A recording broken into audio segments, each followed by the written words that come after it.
We're on Sports Steady Radio. We're going to be here for about 20 minutes or so. And I will say this. Josh Allen is overrated. And I'll continue to say this. I've been saying this for years, and it's been proven time and time again. Now, the naysayers out there will say, well, it wasn't Josh Allen's fault. He played as well as he can play. He just lost. So at some point, when you continue to lose and lose and lose and lose and lose and lose in the playoffs, it's on the quarterback, okay? It's on the quarterback. You can't just be as in the playoffs. The elite quarterbacks find a way to win playoff games. You're in a big matchup against Patty Mahomes and the Kansas City Chiefs. They've had your number for years. You have to find a way to beat them. You can't. And look, to be fair, and people are delusional out there. They're not understanding that Buffalo really wasn't that great of a football team, right? Because of Josh Allen. It starts with Josh Allen. They weren't that good of a team anyway. They got lucky to get in the position they were in at one point in the season, in a very mediocre year. Mind you, this is not good for Buffalo. In a mediocre year, they couldn't take advantage. Right? Kansas City was up and down all year. Kansas City now playing their best football, but that's the difference between a great quarterback and a great team and a mediocre franchise like the Bills. The Chiefs had problems all year long, up and down. They were very inconsistent for the most part. But somehow, now granted, they also took advantage of a very mediocre play across the league. I mean, there was no team that was like, I know 49ers had a hot start. They seemed like they was going to be the best team in the history of football for like a few minutes, for like most of the year. But for the most part, in the whole AFC, besides Baltimore, who fairly been consistent all year, every other team in the conference in the AFC was that to decent to mediocre for most of the year. Every team. Right? Kansas City was up and down. Baltimore was the only other team. It was probably the only team all year that was like legit. You knew Cleveland, even though Cleveland played great a lot of the portion of the year, but they didn't have a quarterback. And we knew Joe Flacco wasn't going to do anything with that long term. It just wasn't going to happen. Jacksonville choked, right? Jaguars choked, allowed the Houston Texans to get back in there, take the division, go to the playoffs. A rookie quarterback. CJ Stroud, great kid. He's going to be great for years to come. But that's another proof right there. Miami, all year long, they put up all these wins, but they beat like one team with a winning record. One or two teams. I think the Patriots had more wins against winning teams than Miami. We know what happened with the Jets. The Jets, injury. Aaron Rodgers was out. We knew the Jets were done. So Buffalo had an opportunity here, and they just couldn't take advantage. Kansas City, a good franchise, a great quarterback, they took advantage. Right? There was no excuse for Josh Allen to not take advantage. This was the year they should have done it. And it's not going to be too many chances left for the Buffalo Bills. It's really not, because you factor in Justin Herbert, who I don't know what the heck happened to the Chargers. They completely folded and just lost it. You got to think they're going to come back. Lawrence, you got to think, because Lawrence and Herbert, they're still young. They're going to bounce back. We know the NFL, things are never the same every year. Look at the Eagles. So somehow Kansas City survived. You still got to worry about Baltimore. You got Cincinnati with Joe Burrow. You got Kansas City still for a little bit longer. So the window for Josh Allen, you went out, you got him a receiver, you got him Stefon Diggs, and it's still Not enough for Josh Allen to get it done. And remember, guys, that contract, that big money contract, jumps from like 18 million. I think Josh Allen only made like 18, 19 million dollars this year. That bad boy is gonna skip, hop, and jump to about 50 million next year. So that cap hit is about to erode. It shoot up to the roof. Poof! Boom! That means somebody getting cut. That means the roster gonna look a little different next year. They're gonna have to get rid of some people to make room for that big old contract. Unless Josh Allen restructures his deal somehow. But he's still due for a big raise, and he's getting it. So with that being said, what does that mean for Buffalo? That means their window is starting to close. And overrated Josh Allen is going to look even more overrated in a couple of years when he's making $40+ million a year, throwing 20, 18, 19, 20 picks and losing in the divisional round. Because I'm here to tell you, it's going to happen. Because think about next season. If Miami is still okay, Aaron Rodgers comes back with the Jets, that automatically puts them in contention for the playoffs. We know New England's rebuilding, but do not sleep on New England, because if they have about 70, 80 million in cap, if they spend money the right way, properly, they already have a good defense. They're a quarterback and a couple pieces on offense away from being competitive. There's no guarantee that Buffalo even makes the playoffs next year. And you're going to miss the playoffs in the first year of Josh Allen making over $40 million a year. That is going to be bad. Now, what will happen? Of course, Sean McDermott will be fired. That's guaranteed. He will be out in a year or two. Because the Buffalo Bills, I'm saying it right here, right now, the Buffalo Bills will not make the playoffs next year. They will not make the playoffs next year. There's a good chance it won't happen. There's a good chance. It's almost like a 90% chance. I'm going to stick to my guns. I'm going to say they're not going to make it. But realistically, there's probably about an 80 to 90% chance they don't. They're heading in the wrong direction. And you know, and most of you are not going to see it. You're going to disagree because you think, oh, well, look, they was in the divisional game and they just got to do this. You got to look at how bad this season was across the NFL. I got to think that next season, the play is going to be a lot better. You had a lot of backup third-string quarterbacks playing. You had a lot of young quarterbacks, rookies, injuries. I think, like I said, you bring Burrow back healthy. Herbert, another year under his belt. Lawrence, another year. This thing is going to be a lot different. Who knows? Will Levis in Tennessee may turn out to be something. Aaron Rodgers back healthy. You got Tua and the Dolphins, right? We don't know what Pittsburgh going to do. We of course, Mike Tomlin is going to have that team playing. They have a winning record every year, so they're going to be competitive. The Browns with their defense, if they get their quarterback situated, they'll be good. There's no guarantee that Buffalo is just going to walk their way back to the playoffs next year. There's no guarantee, folks. It's almost likely that they don't make the playoffs next year. Now, could the offseason change? Something happen? A big giant trade? But what else could the Buffalo Bills do to get over the hump? Right? What else are they going to do? Are they going to fire the coach now and go out and get a coach? They're going to go out and find another offensive weapon? They got Stefon Diggs.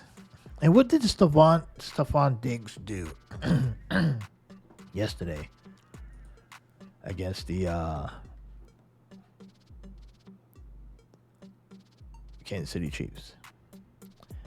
Well, we know what Josh Allen did.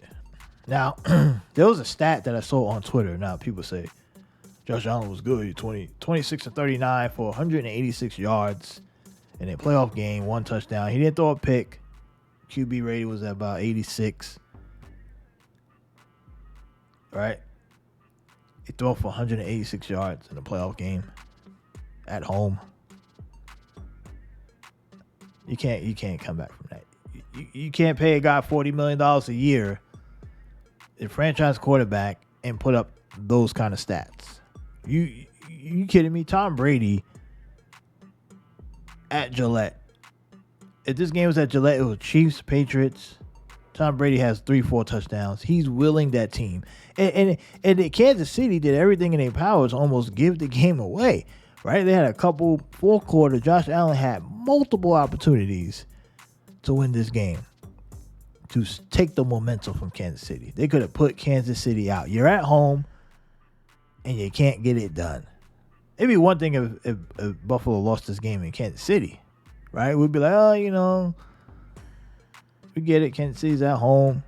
But you lost it at home. How does that happen? Right? How does that happen? You got to feed the beast.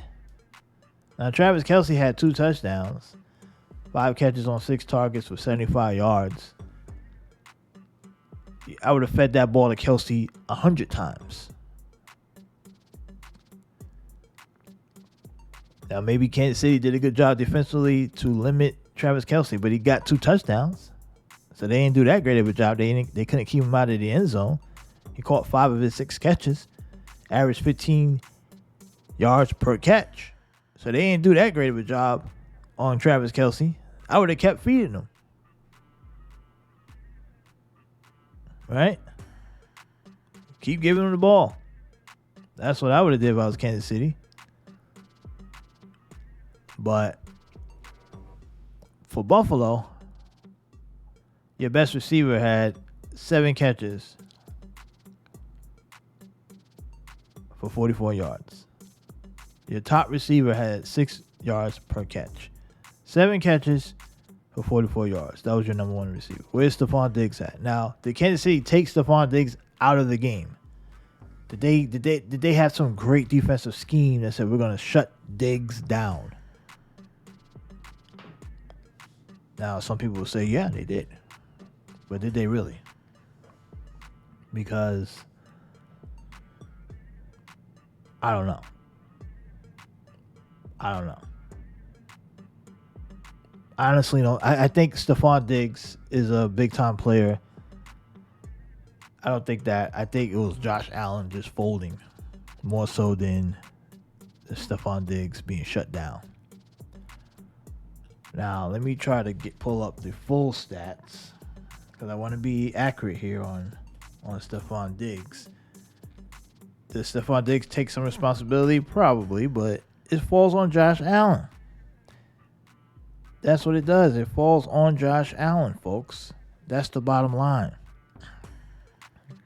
And I'll tell you this. I'm trying to pull this up.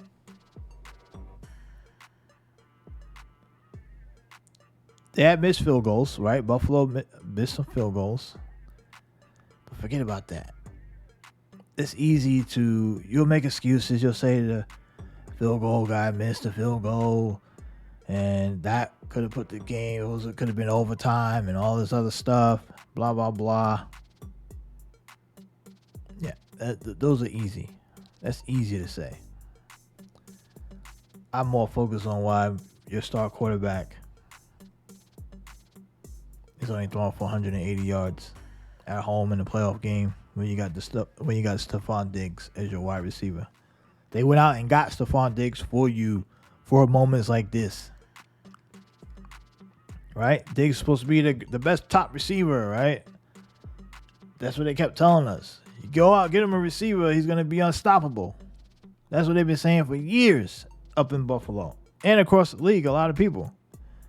Give him a receiver, he won't lose. He started doing well as soon as he got the receiver. Well, he had him. What did he do with him? Now, look, we could dunk on Josh Allen all day, but I like to do it. Now, Josh Allen also had 12 carries for 72 yards, right? He had 72 yards on the ground. He's trying to do. I guess he felt like he needed to do all the work, but the receiving core. Stefon Diggs had 3 catches for 21 yards. He could not be happy. He is definitely not happy about that. I can tell you. 3 catches for 21 yards. Stefon Diggs is your best receiver. Now, Kincaid had 5 for 45. Shakur, 7 for 44. And what about the fake punt with Damar Hamlin? What was that about? Right? What was that about, folks? The fake punt. But a guy that barely played. Oh, let's try something out of the blue to get the crowd excited. I guess that was supposed to be that moment that the crowd goes bananas. Like you don't have that type of you don't have that. You're not built like that, Buffalo. You haven't won anything, and you're trying to pull off fancy stuff. Please. The one thing that was annoying throughout the game though was the constant camera to Taylor Swift. Like, what's up with that? Like, we know that the NFL wants Taylor Swift on prime time at the Super Bowl, right? So, but they keep showing her, even when it wasn't Travis Kelce scoring touchdowns, they were still showing Swift, right? Jesus. So annoying. The whole Taylor Swift thing. I'm already tired of it. And Jason Kelce, he had a good time, right? He was the star of the show. Finally, not Taylor Swift this time. It was Jason Kelce with his dad bod, right? He's out there drinking beers, having fun, just a normal guy. I'd rather see that than Taylor Swift every 5 seconds. And look, you probably say, oh, that's kind of sexist. Well, this is football. This is football, folks.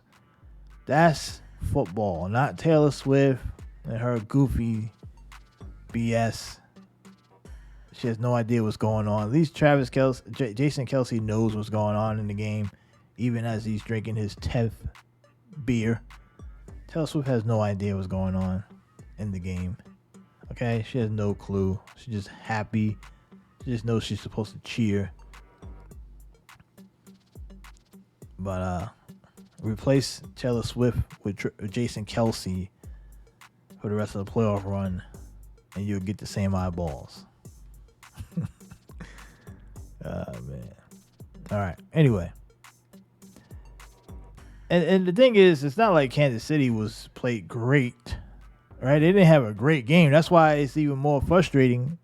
If you have to be frustrated if you are a Josh Allen sympathizer or a Bills Mafia, because it's not the Chiefs they weren't great, right? They weren't great. This game was up for grabs at home. Home field advantage, Buffalo. You think they would pull this out? Look, I'm glad Buffalo lost. Don't get me wrong. I'm so happy. But at the same time, in dissecting this game, we have to admit that Josh Allen is just not ready for prime time. He's not. So Bills Mafia, what is next for the Buffalo Bills? How many years do they have left before the window completely is shut? Sports page run by sports fans. Peace.